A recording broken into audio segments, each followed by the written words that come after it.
Il y a eu à Bougival, au XIXe siècle, un moment absolument extraordinaire dans l'histoire.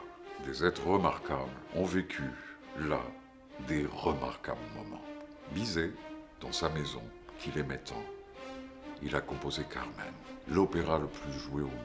Pauline Viardot et Ivan Tourguenieff, tout à côté, dans le domaine des frênes, ils réunissaient tout ce que l'Europe comptait de grands esprits.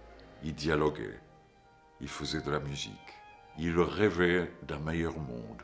Aujourd'hui, nous avons envie de prendre ce flambeau et de réunir à nouveau pour un devenir radieux, où la musique, naturellement, sera le socle, mais où il y aura des ramifications avec les lettres, avec les arts, avec les sciences, avec la philosophie, avec l'histoire, avec la politique. Que dans cette cellule qui sera le Centre européen de musique, de nouvelles œuvres soient créées, qu'il y ait un approfondissement d'excellence pour les jeunes musiciens, qu'ils aient la possibilité aussi de s'exprimer de plus en plus, car aujourd'hui les jeunes musiciens n'ont besoin que de cela. Et donc ce rêve qui fut le rêve de Pauline, le rêve de Georges, le rêve d'Ivan, devienne notre rêve à nous. Et que Bougival soit à nouveau porteur de ce magnifique exemple de dialogue. Maintenant, il faut le bâtir. Et pour le bâtir, nous avons besoin de vous. Nous avons aujourd'hui sauvé la maison de Bizet. Nous venons de terminer avec succès une campagne de financement participatif pour sa restauration où on a eu une contribution d'un peu plus de 100 000 euros. Cette maison sera un lieu de mémoire pour Bizet. Elle sera aussi une résidence d'artistes où des écrivains, des peintres, des musiciens renoueront avec la créativité que cette maison a portée.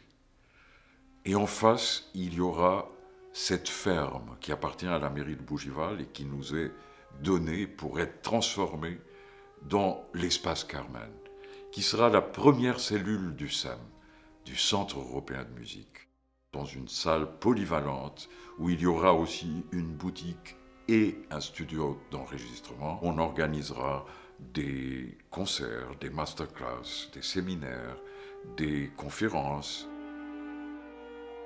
Également, la Villa Viardot, cœur battant du Centre européen de musique, qui vient d'être sauvée par le loto du patrimoine, par l'action de M. Stéphane Bern, et avec le soutien du président de la République, nous avons aujourd'hui cet espoir immense de pouvoir restaurer cette maison. Ensuite, ce sont ces nouveaux bâtiments, ce 21e siècle qui va se réunir au 19e, ce 21e siècle qui va voir croître dans ces terrains un auditorium qui portera le nom de Georges Bizet.